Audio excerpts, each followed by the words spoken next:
오늘은 밥을 맛있게 짓는 방법과 밥을 많이 했을 때 햇반보다 더 맛있고 간편하게 밥을 보관하는 방법 영상 올려드립니다.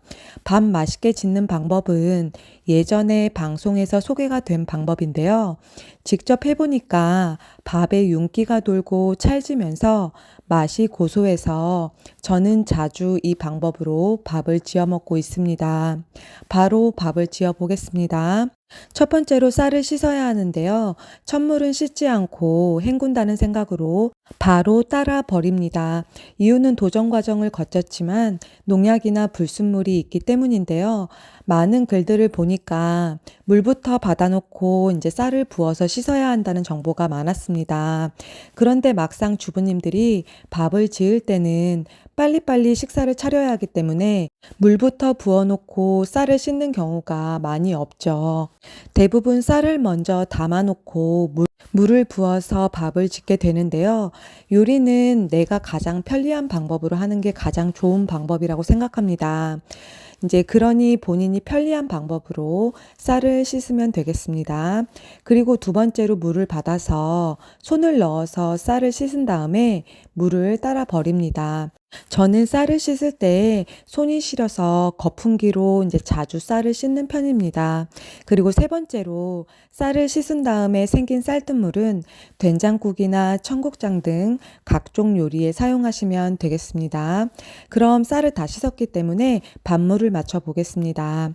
씻은 쌀에 손가락 한 개를 넣어 보아서 어느 부분까지 쌀이 올라오는지 확인합니다. 쌀에 손을 넣어 보니까 요 정도까지 쌀이 올라오는데요. 쌀과 물의 비율은 1대1입니다. 그렇기 때문에 손가락 높이와 동일하게 물을 넣어 주시면 되는데요. 갓 재배한 햅쌀인지 아니면 수분이 많이 빠진 묵은 쌀인지에 따라서 물량이 조금 가감이 될 수는 있습니다. 지금은 2월이기 때문에 작년 가을에 재배된 햅쌀이 수분이 많이 빠지면서 묵은 쌀이 되어가고 있기 때문에 물을 3분의 1컵 정도 더 넣어주시는 게 좋습니다. 그리고 20분이나 30분 정도 쌀을 불려주셔야 하는데요. 쌀이 수분을 충분히 머금어야 밥이 탱글탱글하고 윤기 있게 되기 때문입니다. 그럼 방송에 소개된 밥 맛있게 짓는 방법 보겠습니다.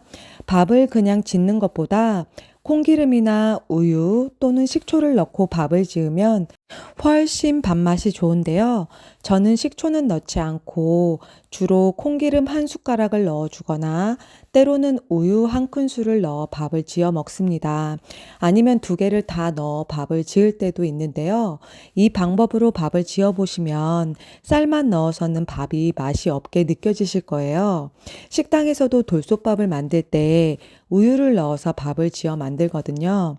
그리고 전기밥솥에 취사를 눌러서 보온이 완료되면 밥을 다 지었는데요.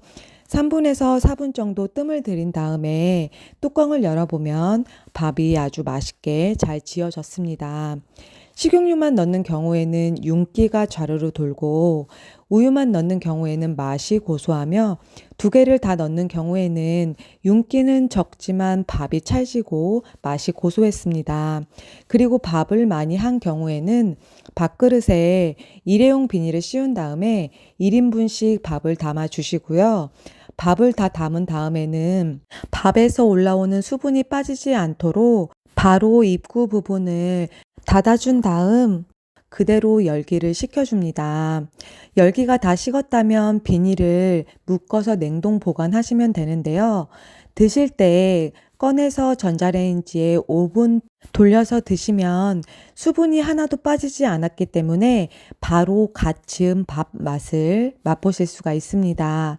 밥을 보관하는 통도 있지만 통에 밥을 보관하면 수분이 많이 날아가서 다시 데워 먹으면 맛이 없더라고요.